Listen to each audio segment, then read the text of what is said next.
Divorce me, because I can't take care of you. I want to be free. He started saying that as soon as I was put in a wheelchair. I didn't expect him to say that to me after spending 40 years together. I have plenty of complaints about my husband, but to be told like that after being together for over 40 years and thinking we are family is just, it's too late to regret giving me up, the wife who would have done anything for him. My name is Mindy. I'm 67 years old, and I have been buying all kinds of skincare products because I'm worried about my cracked and crusty skin. I'm 67 years old. I'd like to have soft skin again. Is it too late for me? No. My heart is still young and healthy, so I should be fine. I can say that now. But my heart used to be so full of life. That was about 3 years ago. I was in a troubled relationship with my husband Greg. We have been living on our pension since we retired a few years ago. My husband, who was a high school graduate and a general manager of a major construction company, started acting like a boss at home, perhaps as a reaction to his resignation from the company. My husband and I used to be very close. His father, and my father for that matter, is also a patriarchal man. I grew up in the countryside, and it was common for my friends to have a domineering husband. Because of this, I was strangely convinced that wives were treated like this everywhere. Nowadays, people are saying, a husband who is domineering towards his wife is not a good husband. I feel that this is true though. My stubborn husband and Regina, our only daughter, have always been at odds with each other. As an adult, she is in touch with me, but she and my husband are estranged. Even my daughter rejects him. I must be the only one who can get along with my husband. If it's his domineering nature, I could accept it because I'm used to it. After retirement, my husband started to nag me about how I didn't clean the house well enough, or how inefficiently I did the housework, and I honestly thought it was a nuisance. When I asked him if he wanted to have lunch, he would say, "Just something simple." And when I served him a simple meal, he would get angry at me for cutting corners. When I was cleaning the kitchen, he would say that the drains were not clean enough. I was just about to do it. I could see that my husband would surely block me if I said that. When I argue with him, he thinks he can just cut me off. He has a temper, and it happens unnecessarily. If that's all there is to it, I should just let it go. But lately, my husband has been losing control of his anger due to his age, and he sometimes throws a cup at me. So I have been refraining from talking back as much as possible. At work, he would get angry at his subordinate with a smug look on his face, and I guess that's where he used to release some of his stress. That's gone. I feel like everything is pointed at me now. One day, when the topic of divorce came up on TV, it hit me so hard that I couldn't think of it as someone else's problem. I was shopping when I collided with a bicycle and fell down, breaking my knee and requiring an operation. My husband, who was standing next to me at the time of the accident, said to me while I was in pain, "You are exaggerating." He looked at me coldly and quickly went home. When a passerby kindly arranged for an ambulance and I was admitted to the hospital, my husband threw the least amount of luggage and documents to the receptionist and didn't even accompany me to the surgery. And the day after the surgery, "What are you going to do about the house?" When my husband finally came to visit me and asked me that, I couldn't help but think, huh? What? I asked back, what was this crazy husband talking about? "I'm talking about the house. I had no choice and did it. But what are you going to do from now?" My leg feels like it's going to hurt. Can you just do it yourself until I can feel my feet again? I was frustrated by the stress of being in a hospital, and I told my husband what I really thought. Naturally, my husband was furious. He started to make a big fuss in the hospital room with his own thinking that his wife was lazy and not prepared enough to take care of the house. The nurses immediately rushed to the room and picked up my husband. But needless to say, the other patient looked at him scornfully. It's hard to have a husband with a temper. I have one too. My friends were living in other places, so I had no one to talk to about my relationship with my husband. The hospitalization was a disaster, but it was great to have someone to talk to about family problems and learn about other families. It also allowed me to be objective about what a crazy person my husband really was. I was in the hospital for about 3 months and did rehabilitation every day, but I didn't recover as well as I would have liked, so I became wheelchair-bound.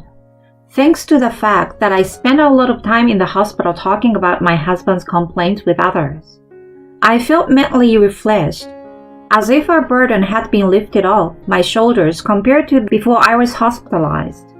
My husband's visits to the hospital were restricted due to the coronavirus, and I have not seen him at all since he made a fuss in the hospital room. We've only exchanged messages about where the fabric softener was, at the very least. It seems that he was able to live a decent life on his own. I'm sure my husband is not all that bad. After all, we've been together for over 40 years. I should not give up on him just because he is getting older and angrier. But I should be a forgiving wife who can let bygones be bygones. I was trying to change my mind, but my husband didn't come to pick me up, even though I had told him about the day I was going to be released. It was impossible for me to go home alone by train and bus, as I was not familiar with using a wheelchair. I had no choice but to call a taxi by myself, and as soon as I unlocked the front door, my husband came. Why did you come home? He yelled at me. Why did I told you, I'm leaving the hospital today. Why didn't you come get me? I was shocked.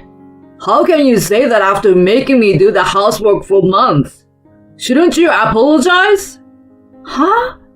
What are you talking about? I was in the hospital, you know. We were both getting old. You could at least support me at a time like this. No!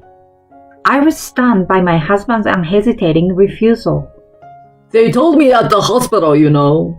You are going to be in a wheelchair. I don't want to take care of someone who is going to be in a wheelchair. Divorce me because I can't take care of you. I want to be free. Even though I'm alone, I know I can do the housework and clean. I will never be as good as you after decades of housework. But I'd rather live on my own than live with the burden of having to take care of an old woman with a bad leg. I was stunned that he thought that way when I heard his complaints one after another. Somewhere in the back of my mind, I had believed that my husband's personality was just distorted after retirement, but that he was still the same, and that after 40 years together, we still had some sort of affection for each other. It is true that the words divorce at a ripe old age had been floating around in my mind, but I thought I would never choose that path simply because I had a longing to be a free woman. We've had our fights, but we've always managed to get along, and I assumed that we had a good track record and would continue to do so. Are you sure? You will regret it. When I asked my husband, he said, I would never do that. Okay. Let's get a divorce. I will be out of here by the end of the day. Since you're the one who asked, can you help me pack my bags? It's not that big of a deal. You are leaving anyway. I almost cried a little when I saw my husband smiling so contentedly, but I held it in. Oh, how easy my marriage was. It's a bitter story to think that it will end with a short exchange of divorce me, and I understand. Then my husband and I divorced as we had declared, and I spent my days working hard in rehabilitation. Rehab was tougher than I had imagined, but my rehab teacher was kind, and I made many friends around the same age, so I was able to continue to have fun. Then one day, I received a call on my cell phone from my husband. It had been a few months since my divorce, but my belongings were still in the house. I asked him what was left, thinking that I could have him throw some of it away, but he was adamant about not telling me. He said he didn't want to mail it because the post office was too far away. I was afraid to go to his house because I thought it would be too much trouble.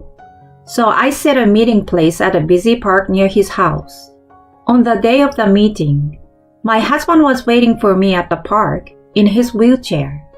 His hair sticky and his clothes shabby. What happened? He didn't answer my question, and he looked at me again. Why aren't you in a wheelchair? He asked. It was just a broken bone. It was a slow recovery, and now, as you can see, I can walk around with a cane. Didn't they explain that to you at the hospital when I came in? No, You didn't hear about my surgery because you weren't interested, right? That's right. Huh, you're the worst. So, you look... What's wrong with you? I'm asking you out of shame. Please remarry me. For the second time in my life, my husband proposed to me. Why are you talking about this? I asked him, and he began to tell me the story of his life. Apparently, the reason he was in a wheelchair was because he had fallen off a riverbank on his bicycle and damaged his knees. I couldn't help but say, I told you so. My husband enjoys cycling on his cross bike, but he has a habit of going too fast. He fell and broke his ribs a few times when he was younger. Thank goodness he didn't cause any problems for others. I often advised him to refrain from driving too fast, saying, I know it's your hobby, but it's dangerous. But of course, my husband would not listen to me. And as a result, he ended up in a wheelchair, which I can only say was his own fault. The hospital suggested that I use a home care service, but I don't want a complete stranger taking care of me. You will just have to live with that. I can't. I want to remarry you. As you can see, I can't take a bath or wash my clothes. I can't stand it. Help me. You came here without a bath? That's a selfish thing to say. Do you really think anyone will accept such a messy proposal? How could you think of remarrying and having me take care of you when you thought you'd confined to a wheelchair? Of course it's impossible. You don't have anyone to rely on anymore. Wouldn't life with a cane be easier than life in a wheelchair? No. What you're saying is too much. He's a man who has always done nothing, so he takes it for granted that someone will do something for him. But absolutely not. I don't want to remarry because you're a pain in the butt. I want to be free, okay? When I said no to his proposal, it was as if I was giving back his words at the time of divorce, when I asked if he was serious. To me, your proposal now is more like, are you serious? You are so brazen and shameless. I replied with a smile. Think again. You abandon me like this? My husband keeps ranting. Abandonment is not a very nice thing to say. In such a state, a wife would. No, I'm a stranger now, so you can't rely on me. It was you who gave up on me in the first place. The accident, your condition, it's all your fault. You can live the rest of your life with your dirty hair and shabby clothes and not bathe at all. I had said all the things I wanted to say, things I never said in the divorce. I was right. You're going to regret this, see? My husband seems to realize that there was nothing he could do about it, and he was completely done. At the time of the divorce, I thought, he's a man who has taken it for granted to work hard for many years.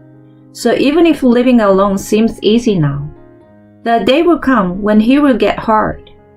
I never thought it would turn out this way. Enough! I will give up on you and have Regina take care of me. I don't think that's possible. What? Regina already lives with me. I mean, she hates you. Her husband hates you. And you think you can count on her now? My husband stood there stunned at my words. I think he really wanted to rely on our daughter. I wonder if the bike ride had messed with his head too. Well, I guess there's really no one else to turn to. Well, why don't you just ask for home care? By the way, there are 3 reasons why my husband's only daughter hates him. The first is that he was too much of a domineering husband. Not only me, but he even tried to make my daughter buy alcohol for him while we were eating. I'm not your slave! She hated him. Secondly, he often introduced his subordinates to my daughter, hoping that he could get one of his own men to marry her. Of course, I stopped him, but he often brought his subordinate to our house for dinner, saying that he did not intend to introduce them. And my daughter could not stand the atmosphere of what seems to be a blind date and became angry. Third, when my daughter got married, my husband heard that one of her husband's siblings had a limp. You want my daughter to take care of him? He vehemently opposed their marriage. Regina's husband declared that he had no such plans and would not let her do that, but my husband did not believe him. He originally wanted to marry his daughter off to a good man. I understand his concern for his daughter, but it would have been better if he had only opposed the marriage out of concern for his daughter. But instead, he spoke out of turn, questioning her brother-in-law's morals without even knowing him well enough. If I were to reproduce those words here, I would be flamed at once. I could understand my husband's feelings, but there was no way he could convey his true feelings to my daughter after he had spoken out in such a foul manner, saying that it was a result of his excessive concern for her in his own way. My daughter got married as if they were eloping. I was the only one who did not oppose the marriage, so we kept in touch afterwards. But as I said before, my husband has been estranged. There was absolutely no room for him to live with his daughter and her husband in that house. In the end, their married life is going well, and she is living comfortably as a full-time housewife. I can say that their marriage was a good decision. In fact, I feel sorry for my daughter because I'm now the one who depends on her now, that I'm divorced and don't have anywhere else to go. But my daughter Regina says, I really like your beef stew, so please make it again when you get well. I was glad to hear her say that. When I told him about our situation, he said, Then what should I do? You're not a baby. You can figure it out on your own, right? Well, no. I have my daughter waiting in the car. Take care. I said that and left. I'm a woman walking with a cane, and he's a man in a wheelchair. He could have caught up with me if he tried, but he didn't.